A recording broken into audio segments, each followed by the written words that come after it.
Hello, welcome to my channel. Today we're looking into the disappearance of Stephanie Lynn Crane. She was only 9 years old. She's been missing since 1993. She was 4'2", 65 to 85 pounds. She went bowling, it said. There's a picture of the hoodie sweatshirt she was wearing that said "Gimme." So, she had freckles. Her nickname was Steffi. She went bowling with friends, and then she left about 4:45 p.m. and was last seen walking towards walking on Highway 93 towards Challis High School at approximately 6 p.m. Says it was across from the bowling alley.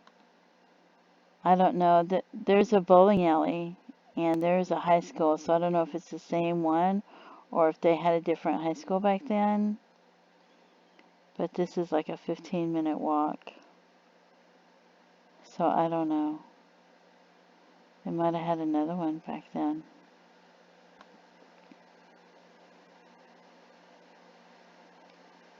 Because that's the opposite direction. Accounts differ as to whether Stephanie was going to the high school for soccer practice or whether she was headed to her family's residence. They lived about 500 yards away. By 8:15, she hadn't arrived home and her parents notified the police. An extensive search covered 7,000 square miles in 2 counties turned up no sign of her. A yellow pickup with red pinstripes was seen in the area around the time she vanished and may be connected with her disappearance. Keith Glenn Mark Hescock had been investigated for possible involvement. I believe he owned a truck like that in Stephanie's case, and also the disappearance of Amber Hoops.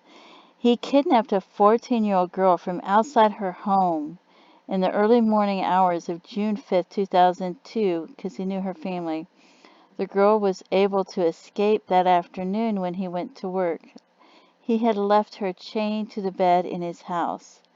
When the police attempted to arrest him, he fled in his vehicle and led them on a 40-mile high-speed chase which ended at a dead-end road in the Big Hole Mountains. There he shot and killed a police dog, shot and wounded an officer, and then committed suicide. He had previously worked for Hoop's parents, the other girl that went missing, and his neighbor says he was hunting in Challis the weekend that Stephanie disappeared from the location. He's owned a pickup truck similar to the one that may be connected to her case. And her grandparents believe he was the weird guy with the yellow pickup truck who camped next to them when they went camping near Twin Peaks, Idaho, the weekend before Stephanie went missing. So I wonder if she went camping with them.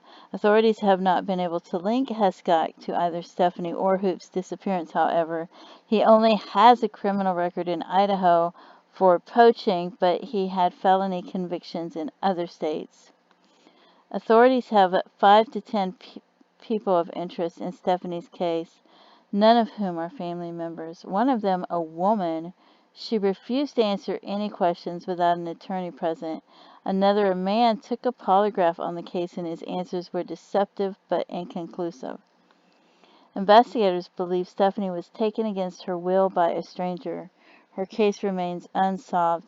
She has 3 younger sisters and is described as a tomboy who was part of the youth bowling league and enjoyed going hunting and fishing with her father. Her parents divorced in 1994 and both of them are now deceased. Her mother died in 1997 and her father died in 2012, both of natural causes. Her sisters and many members of her extended family are still alive. So I don't know if that's where the bowling alley was back then. And I don't know if there was another school. Because maybe the school used to be right here. I don't know. You know how it is. Sometimes they have one school and then they build another.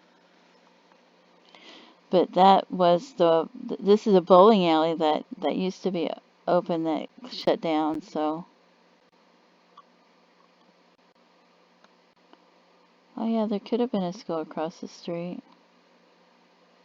Because that looks like one of those places where you go walking and doing laps. So maybe the school used to be there. There's an elementary school here, so that could have, maybe that was the high school at one time. Or maybe they meant the elementary school and said the high school because she was only 9 years old. And it seems to me she would have been walking towards the elementary school and not the high school. So maybe they got it, because I think they said high school. And I bet they meant the elementary school. And maybe her parents lived right in this area.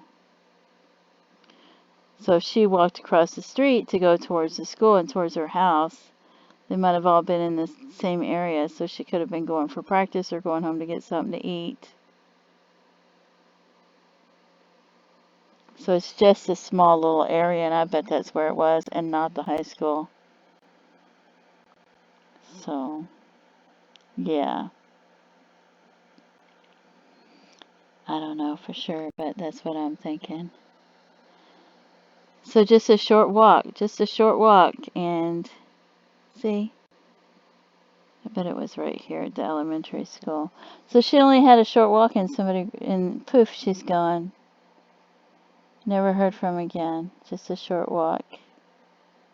It's so sad, and they don't know if Keith Glenn Mark Hescock was involved or not, but they thought that they saw a truck that looked like his truck in the area, and his grandparents thought they saw a truck that looked like his the weekend before when they went camping. So he could have been taking girls in the 90s.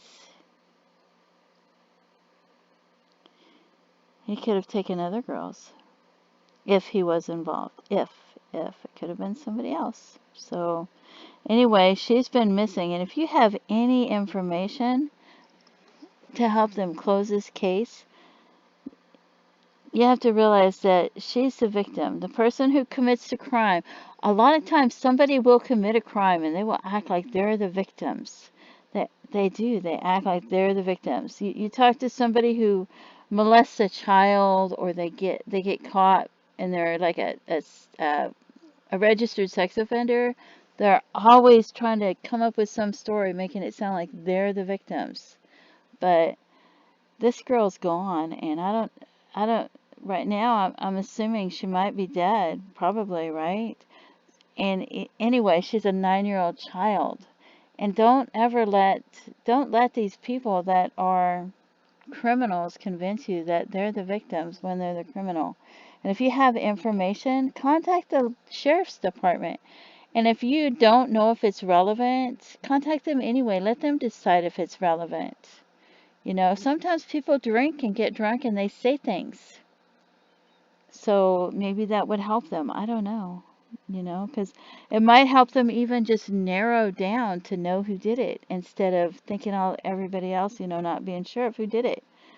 It might help them be able to know which location to look for her if they have, you never know. You might have that little missing piece to the jigsaw puzzle that helps them in their investigation. So give them a call if you know something. And there's a lot of different places you could go for sources. There's a podcast, there's a messenger, there's a post, and things like that. So you can cyber sleuth. So you can go and check out things like that to find out more information. Podcasts podcasts are so much fun. To me, it reminds me of when I was younger and we would turn on the radio to listen to stories on the radio when we were going to sleep after the TV got all fuzzy and went off. So, but if you know any information, contact the local authorities. Please don't forget to stop and pray for her family and her loved ones. And hopefully the case gets solved and they get closure. And I want to thank you so much for tuning in to my channel, and have a great day. Bye-bye.